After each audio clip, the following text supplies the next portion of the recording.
네, 오늘 우리에게 주시는 하나님의 말씀 출애굽기 5장 1절부터 18절까지 말씀 보겠습니다.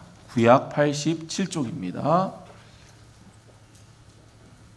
출애굽기 5장 1절부터 18절까지 말씀, 구약 87쪽 말씀 보겠습니다. 우리 한 절씩 교독하겠습니다. 그 후에 모세와 아론이 바로에게 가서 이르되 이스라엘의 하나님 여호와께서 이렇게 말씀하시기를 내 백성을 보내라. 그러면 그들이 광야에서 내 앞에 절기를 지킬 것이니라 하셨나이다.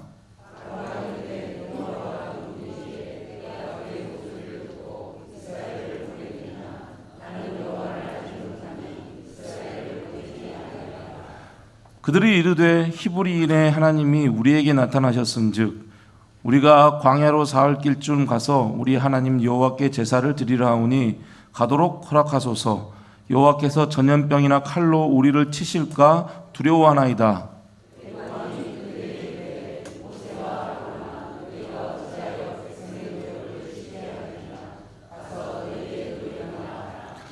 바로가 또 이르되 이제 이 땅의 백성이 많아졌거늘 너희가 그들로 노역을 쉬게 하는도다 하고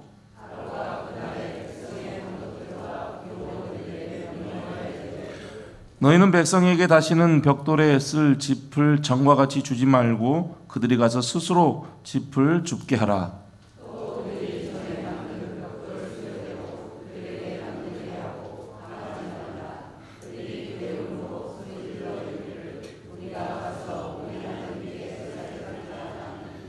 그 사람들의 노동을 무겁게 함으로 수고롭게 하여 그들로 거짓말을 듣지 않게 하라.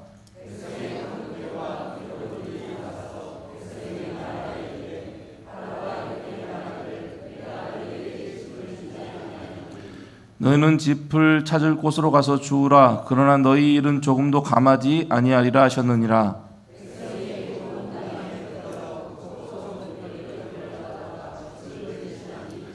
감독들이 그들을 독촉하여 이르되 너희는 집에 있을 때와 같이 그 날의 일을 그 날에 마치라 하며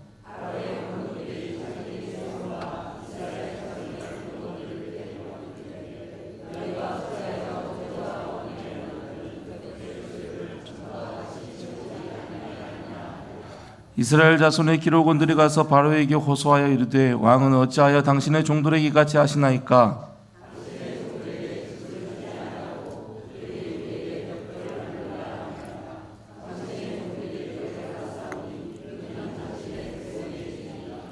바로가 이르되 너희가 게으르다 게으르다. 그러므로 너희가 이르기를 우리가 가서 여호와께 제사를 드리자 하는도다. 이제 가서 일하라. 짚은 너희에게 주지 않을지라도 벽돌은 너희가 수량대로 바칠지니라. 아멘.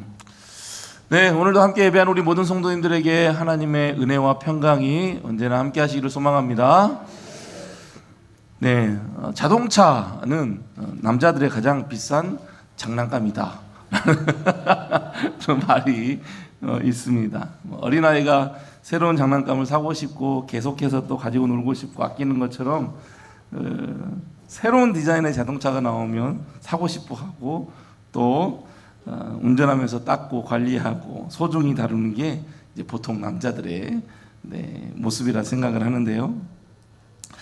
특징 중 그런 남자들의 특징 중 한 가지가 뭐가 있냐면은 차에서 이상한 소리가 나거나 엔진에서 이상한 소리가 난다 그러면은 차를 딱 멈추고 어떻게 해요? 본네트를 이렇게 엽니다. 그리고 한참을 쳐다보죠. 그러면서 왜 이러지? 하고 한참을 쳐다봅니다. 문제가 뭔지 알아차릴 것처럼 그렇게 본넷을 딱 엽니다. 자신감 있게 열죠. 그리고 한참을 쳐다봅니다. 뭐가 문제지? 뭐가 문제가 있는 것 같은데? 라고 말만 하죠. 그리고 본넷을 닫습니다. 아무것도 고치지 못하고 닫죠. 그리고 어디로 가요? 이제 카센터로 갑니다. 그래서 바로 그냥 차를 딱 맡기죠. 그러면 누가 있어요? 거기에는 차를 잘 아는 또 고치는 사람이 있죠. 정비사가 있습니다. 그러면 정비사는 보면은요 소리를 듣거나 본넷 딱 열면 어떻게 해요? 금방 알아요. 뭐가 고장났습니다. 어떤 부품을 교체해야 됩니다. 그리고 부품을 교체하면은 이 정도의 간격이 나올 것 같습니다. 금방 알아차립니다. 그렇게 정비사는 차를 잘 알기 때문에 금방 알죠. 뭐 굳이 본넷을 열 필요는 없다고 생각하는데 남자들은 특성이 그래요. 뭔가 아는 것처럼 쫙 열어서 보는 게 남자들인 것 같아요. 또 뭐 어떤 조립 제품 뭔가를 조립해야 되는 것도 그런 것 같아요. 딱 보고 그 겉에 있는 그 완성되어 있는 그림을 딱 보고 뭐 이 정도는 하겠네. 그리고 설명서는 안 보고 바로 꺼내서 막 조립하기 시작을 하죠. 근데 가다 보면 막혀요. 막히면은 그때서야 뭘 봐요? 설명서를 딱 펼쳐보죠. 그리고 했던 거 다 풀고 다시 이제 처음부터 조립하기 시작합니다. 다른 사람 얘기가 아니라 제 얘기예요. 제가 그래요. 잘 알지 못하면서 잘하는 것처럼 행동하는 거, 어리석은 행동이죠. 정비사는 자동차에 대해서 정말 많은 공부를 했고 자동차 수리를 계속해서 많이 했던 그런 경험이 있기 때문에 본넷을 열고 엔진 소리만 듣기만 하면 이건 뭐가 고장인 것 같다. 금방 알죠. 그리고 바로 견적이 나와요. 그게 자동차를 잘 알고 있는 정비사이죠. 조립 제품도 반드시 설명을 다 해줍니다. 꼼꼼히 설명해줘요. 그래서 그것만 잘 보고 따라가면 금방 또 조립을 할 수가 있는 거죠. 근데 우리의 신앙도 마찬가지예요. 우리의 신앙, 믿음이라고 하죠. 우리의 믿음의 대상이 누구예요? 하나님이에요. 우리의 믿음의 대상이 하나님이에요. 그러니까 믿음의 대상인 하나님에 대해서 더 많이 알고 더 깊이 알고 더 깊이 깨달으면 깨달을수록 우리의 신앙은 더 깊어지는 것입니다. 더 깊어지는 거예요. 신앙의 연수가 아니라 얼마나 하나님에 대해서 바르게, 얼마나 하나님에 대해서 더 깊이 깨닫고 있느냐가 중요한 것이죠. 그러니까 하나님에 대해서 잘 알지 못하고 성경이 하나님에 대해서 어떻게 말씀하고 있는지 알려하지 않는다면은 우리의 신앙은 그냥 아무 남자가 다 그냥 본넷 열고 이거 왜 이러지? 라고 하는, 그렇게 말하는 것처럼, 그렇게 행동하는 것처럼 아주 신앙이 주관적이고 그리고 잘못된 신앙으로 흘러갈 수 있다는 것입니다. 오늘 본문에서도 하나님에 대해서 전혀 알지 못하는 한 사람의 반응이 나오죠. 모세와 아론이 대면한 애굽의 바로입니다. 바로. 오늘 본문 1절에 보면은 이렇게 시작되죠. 그 후에 모세와 아론이 바로에게 가서 이르되, 무엇인가 이제 할 말이 있는 거예요. 모세와 아론이 할 말이 있어요. 바로에게.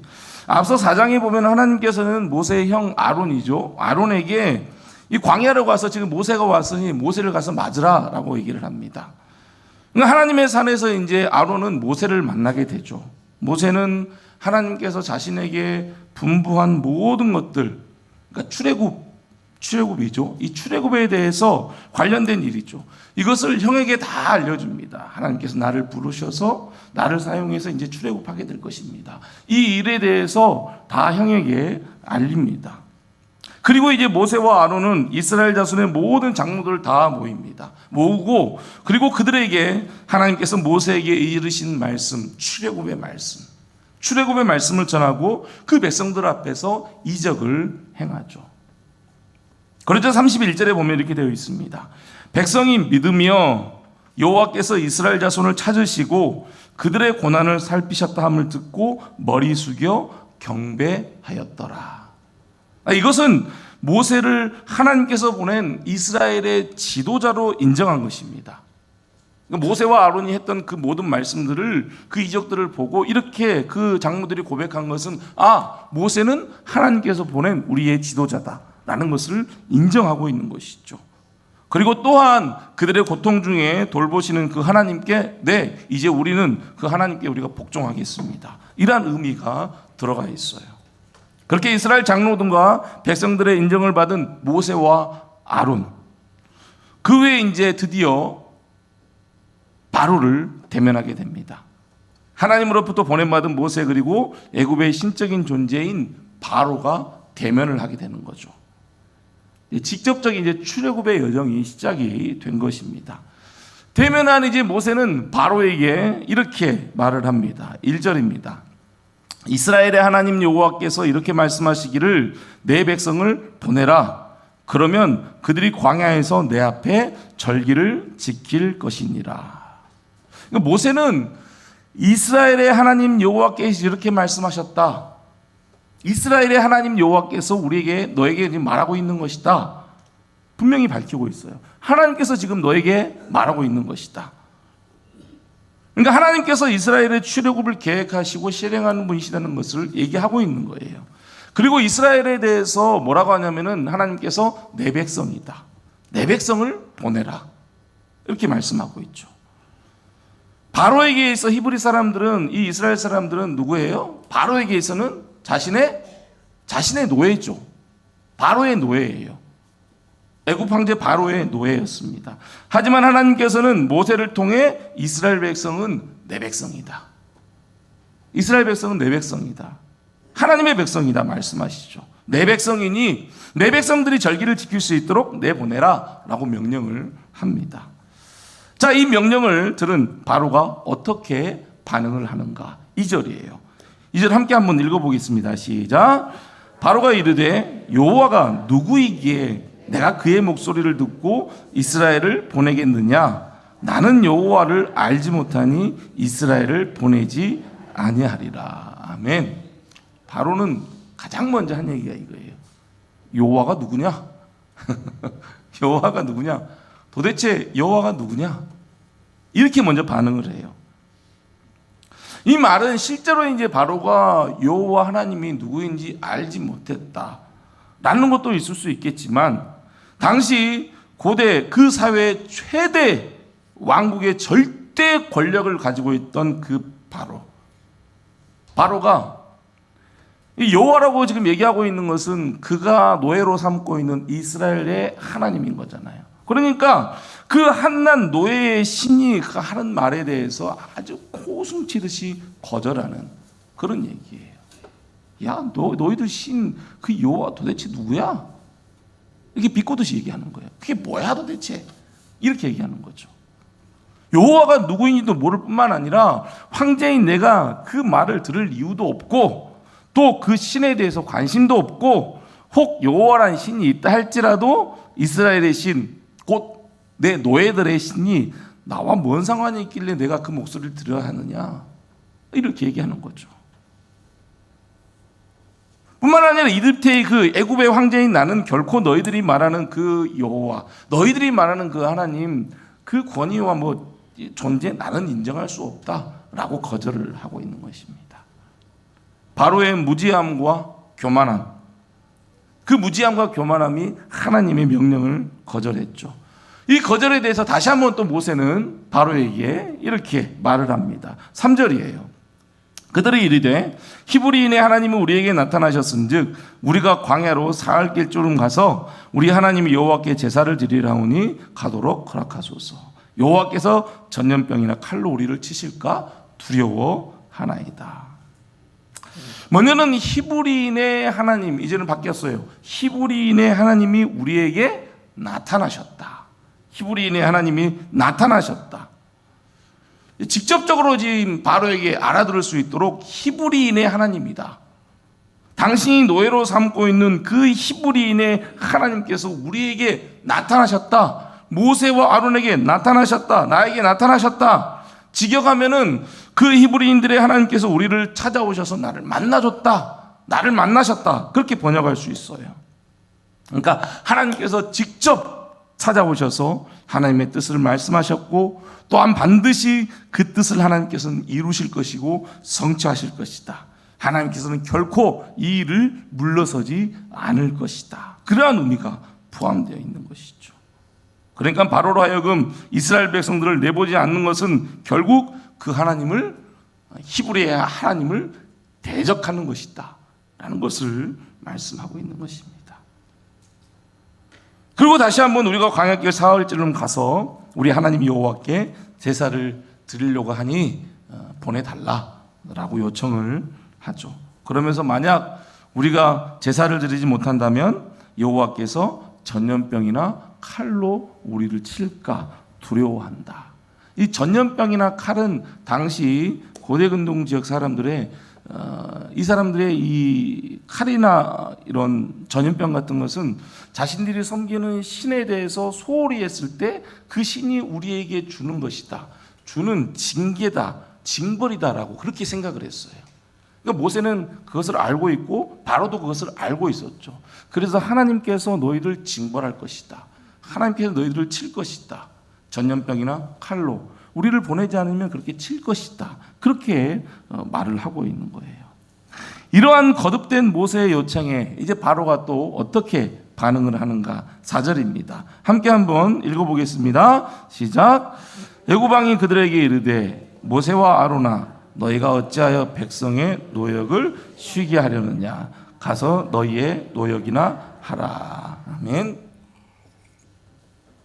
네, 이제는 모세의 그 요청이 이스라엘 백성으로 나가서 절기를 지킬 수 있도록 내보내라. 하나님께서 우리에게 명령한 것이다. 히브리인의 하나님께서 명령한 것이다. 내보내라. 이러한 요청에 대해서 이제 바로는 그 요청에 대해서 너희들 지금 노예로서 지금 이 하고 있는 이 일들에 대해서 너희들이 좀 쉬려고 하는 것이다. 이것을 하지 않으려고 하는 것이다. 노역을 쉬게 하려는 것이다. 라고 간주하면서 더 이상 말을 못하게 하면서 가서 너희의 노역이나 해라. 가서 내가 너에게 맡겨준 그 일들이나 좀 해라. 라고 그렇게 얘기하고 있는 거죠. 그러면서 거절할 뿐만 아니라 이제 7절부터 9절에 보면 이렇게 되어 있어요. 너희는 백성에게 다시는 벽돌로 쓸 짚을 정과 같이 주지 말고 그들이 가서 스스로 짚을 줍게 하라. 또 그들이 전에 만든 벽돌 수요대로 그들에게 만들게 하고 감하지 말라. 그들이 게으름으로 소리질러 이르기를 우리가 가서 우리 하나님께 제사를 드리자 하나니 그 사람들의 노동을 무겁게 함으로 수고롭게 하여 그들로 거짓말을 듣지 않게 하라. 이렇게 말씀하고 있죠.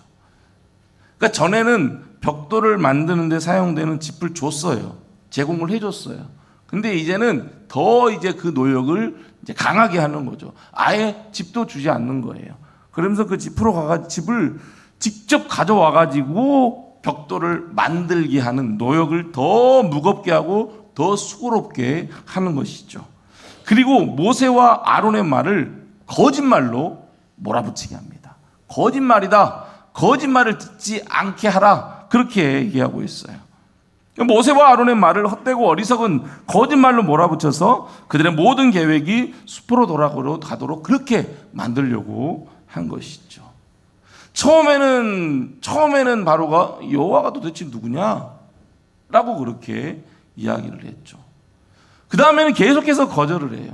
결국에는 너희들 지금 내가 하는 그 노역을 너희들 하지 않으려고 하는 거구나. 그러면서 더 노역을 무겁게 하고 있어요. 그러면서 모세와 아론이 했던 얘기는 거짓말로 그렇게 만들려 버리려고 하고 있죠. 그러니까 이것이 하나님을 알지 못하는 사람들의 전형적인 모습입니다. 하나님을 알지 못하는 사람들, 하나님을 부정하고 하나님을 무시하며 하나님을 대적하려는 태도는 하나님을 알지 못하는 사람들에게 발견할 수 있는 분명한 모습인 것이죠. 하나님을 알지 못하는 바로는 그 무지함과 교만함으로 하나님을 대적했어요. 시편 4절에 보면요, 악인은 그의 교만한 얼굴로 말하기를 여호와께서 이를 감찰하지 아니하신다며 그의 모든 사상에 하나님이 없다 하나이다. 근데 악인은 여호와는 감찰하지 않는다. 악인은 하나님이 없다. 하나님에 대해서 부정하고 무시합니다. 시편 14편 1절에서도 어리석은 자는 그의 마음에 이르기를 하나님이 없다 하는도다. 그들은 부패하고 그 행실이 가증하니 선을 행하는 자가 없다. 부패하고 행실이 가증하고, 그리고 어리석은 자는 그 마음에 누가 없다고 얘기를 해요? 하나님이 없다. 하나님이 없다. 하나님을 부정합니다. 하나님을 알지 못하는 그 악인 어리석은 자들의 모습이 이렇다는 거예요. 요한복음 16장 2절 3절에서 이제 예수님께서는 제자들에게 말씀을 하십니다. 좀 더 이제 단계가 앞 단계로 가요. 요한복음 16장 2절 3절이에요. 사람들이 너희를 출교할 뿐만 아니라 때가 이르면 무릇 너희를 죽이는 자가 생각하기를 이것이 하나님을 섬기는 일이라 하리라. 그들이 이런 일을 할 것은 아버지와 나를 알지 못함이라. 이게 무슨 말이냐면은 예수님께서는 제자들에게 이제 후에 너희들이 고난을 당할 것이다. 분명히 너희들에게 박해가 있을 것이다. 누가 박해하느냐? 당시 바리새인들, 서기관들, 그리고 유대주의에 빠져있는 사람들, 종교 지도자들, 그들이 너희를 박해하는데 너희를 출교할 뿐만 아니라 어떻게 한다고 해요? 너희를 죽일 것이다.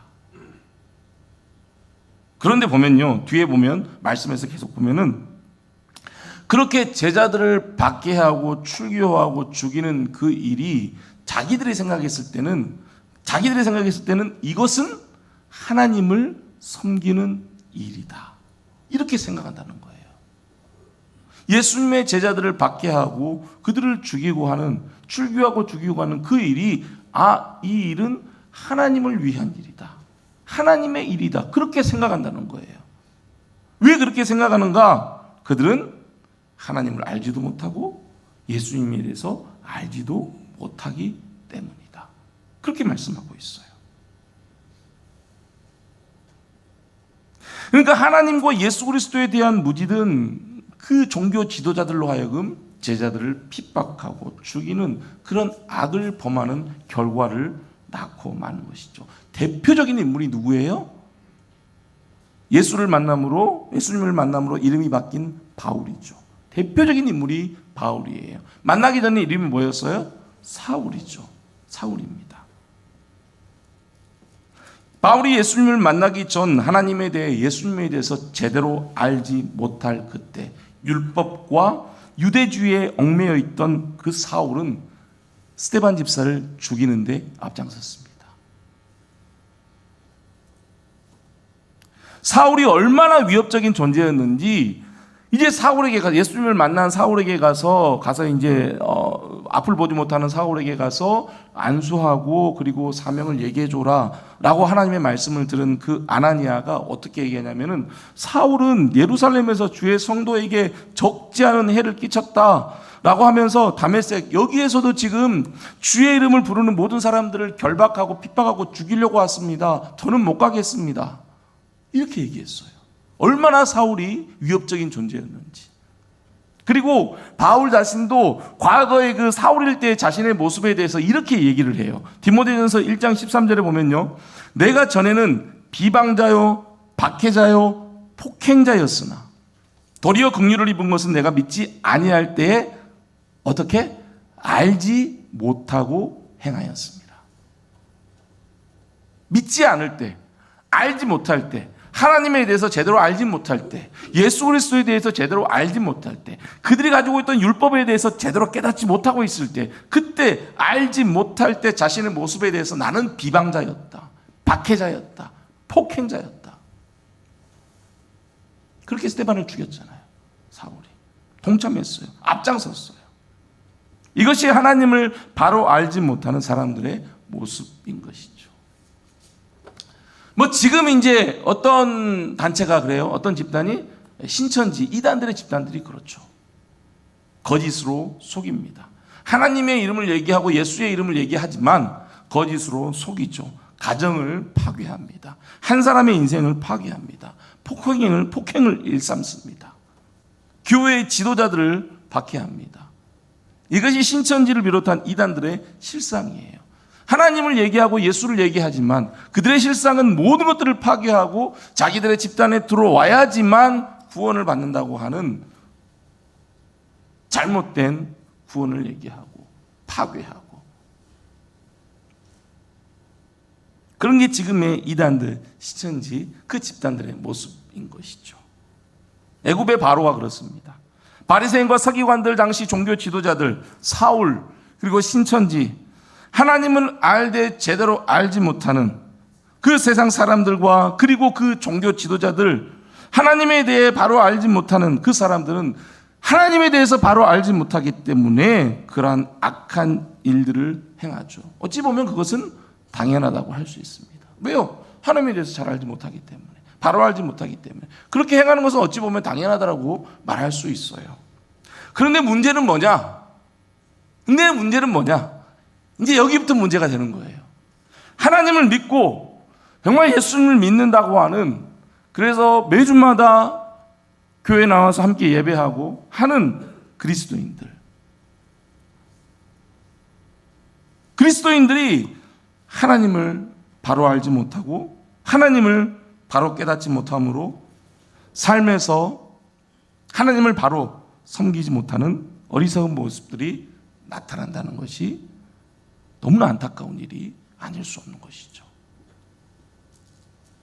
그리고 바로는 바로대로, 하나님을 전혀 알지 못하니까 바로는 바로대로, 그리고 하나님의 예수님에 대해서 알지 못하는 그 종교 지도자들, 그 당시 유대주의에 빠져있는 종교 지도자들, 사울, 신천지, 알지 못하는 신천지, 그들은 그렇게 살아요. 근데 문제는 뭐예요? 문제는 이제 하나님을 믿고 있다고 하고 예수 그리스도를 믿고 있다고 하는 그리스도인들의 삶의 모습이 과연 하나님을 바로 알고 하나님을 바로 섬기고 있는가? 이제 그건 우리에게 이제 적용을 해야 되는 것이죠. 서두에 말씀드렸지만 우리가 하나님을 바로 섬기며 하나님의 말씀에 바로 순종하기 위해서는 하나님에 대해서 바로 알아야 합니다. 하나님께서 어떤 분이신지, 하나님께서는 우리가 어떻게 하기를 원하신지를 바로 알아야지만 올바른 섬김과 올바른 순종과 올바른 신앙생활을 할 수 있는 것이죠. 하나님을 올바로 알지 못하면서 어떻게 올바른 순종이 나올 수 있겠어요? 1 더하기 1은 2다라는 것을 올바른 지식을 알고 있어야지 문제가 나오면 그것에 대한 답을 할 수 있는 것이죠. 하나님에 대해서 올바로 알지 못하면서 올바른 순종이 나올 수 있는 것인가? 하나님을 알지 못하면서 어떻게 내가 하나님의 뜻에 순종했다고 말할 수 있겠습니까? 자동차에 대해서 정확히 알고 있는 정비사가 자동차의 고장을 바로 알고 고치듯이, 조립 설명서를 자세히 주의 깊게 보고 알아야지만 그 제품을 제대로 조립을 하듯이, 여러분, 우리는 우리의 믿음의 대상인 하나님, 우리의 믿음의 대상인 예수 그리스도, 우리를 도우시는 성령 하나님, 그 삼위 하나님에 대해서 올바로 알고 바로 깨달아야지만 우리는 그 하나님에 대해 바로 순종할 수 있고 올바른 신앙생활을 할 수 있다는 것입니다. 그렇다면 성도는 어떻게 하나님에 대해서 바로 알 수 있을까요? 어떻게 해요? 어떻게 바로 알 수 있을까요? 네, 그것은 하나님께서 우리에게 가장 객관적으로 자신을 계시하신 성경입니다. 성경이 하나님 자신에 대해서 우리에게 가장 객관적으로 계시해 주신 말씀이에요. 성경이에요. 그게 성경이에요. 가장 객관적인 거예요. 하나의 오차도 없어요. 하나의 틀림도 없어요.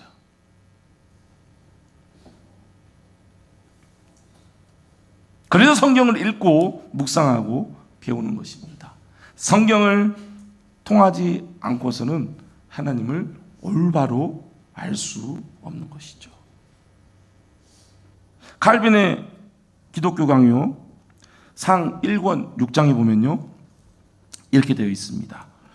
창조주 하나님께로 나아가는 데에는 성경이라는 안내자와 교사가 필요하다. 창조주 하나님께로 나아가는 데에는 성령이라는 안내자와 교사가 필요하다.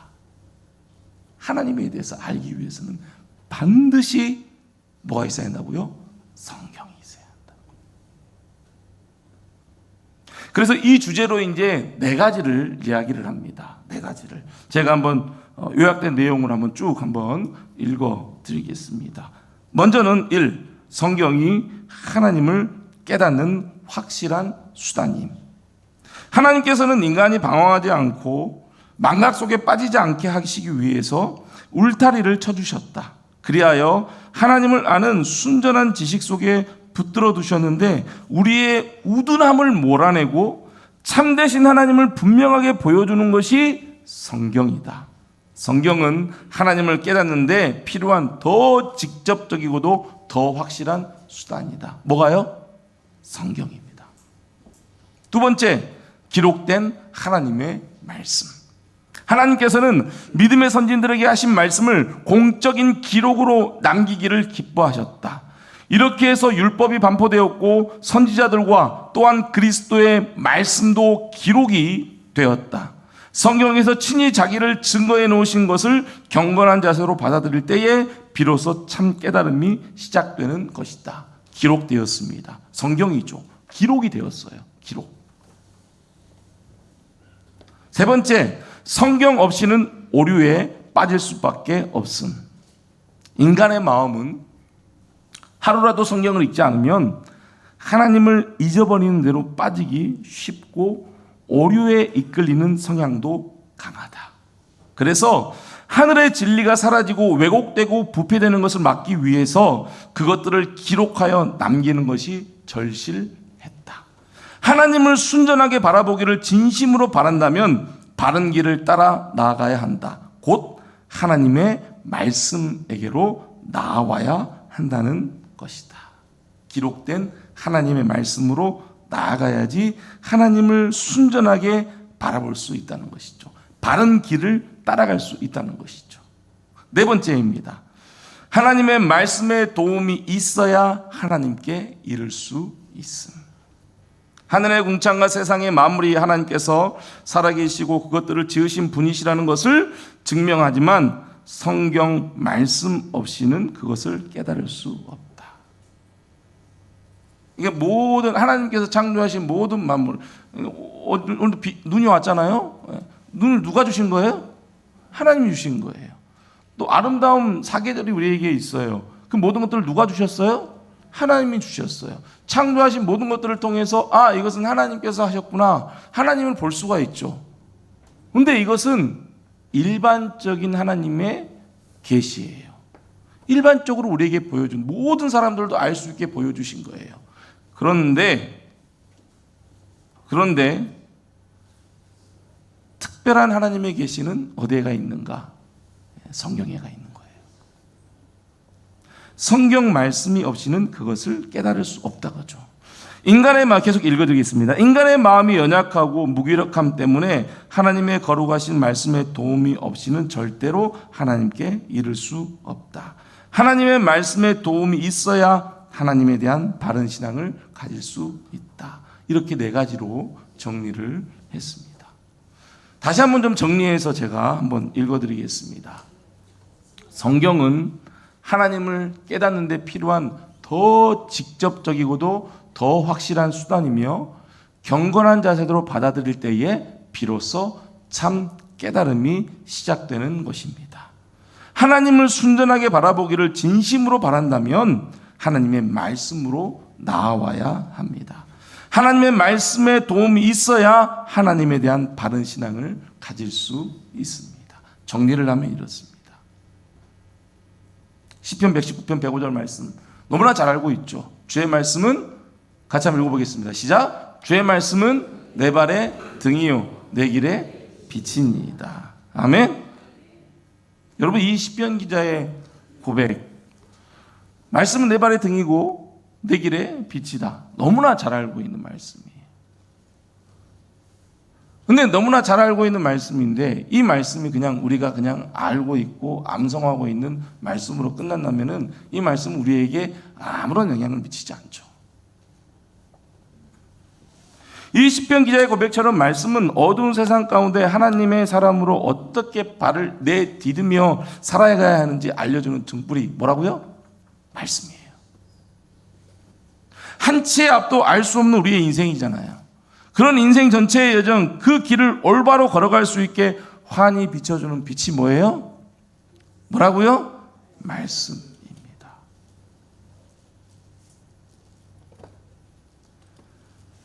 여러분, 하나님을 믿는다고 하면서도 등이요 빛과 같은 그 하나님의 말씀을 읽지 않고 묵상하지 않고 듣지 않고 배우려 하지 않는다면 이 말씀은 하나의 책에 불과합니다. 여러분들이 가지고 있는 그냥 책에 불과해요. 어떻게 하나님의 말씀을 읽지 않고 묵상하지 않고 배우지도 않고 하면서 어떻게 우리가 나는 하나님의 뜻을 따라 살겠습니다, 나는 하나님의 뜻을 따라 살아가고 있습니다, 이렇게 말할 수 있겠어요? 하나님에 대한 무지가 애굽의 바로처럼 모든 기준이 자기 자신이 되어서 자신의 생각대로 모든 것을 판단하고 행동하게 되고 말 것입니다. 하나님의 말씀이 없는 사람은, 여러분, 하나님께로 나아가는 안내자와 교사가 되는 성경, 우리 인생의 등이요 빛과 같은 하나님의 말씀, 여러분 정말 이 말씀을, 성경인 이 말씀을 읽고 묵상하고 듣고 배우시기 바랍니다. 그럴 때 하나님을 더 깊이 깨달을 수 있습니다. 말씀은 일주일에 한 번 예배할 때 나와서 들고 나오는 책이 아닙니다. 책이 아니에요. 책이 아니에요. 이건, 성경은 하나님께서 우리에게 들려주는 말씀이에요. 말씀.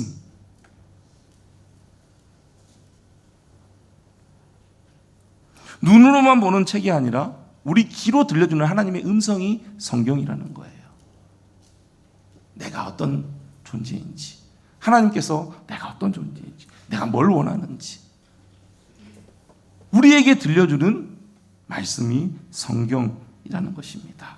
여러분, 그렇게 이 성경을 통해서, 말씀을 통해서 하나님께서 어떤 분이신지, 그리고 하나님께서 원하시고 기뻐하시는 삶이 무엇인지를 잘 깨달아서 그 하나님의 뜻을 따라 생각하고 또 행할 수 있는 우리 모든 성도들 되시기를 주님의 이름으로 축복합니다.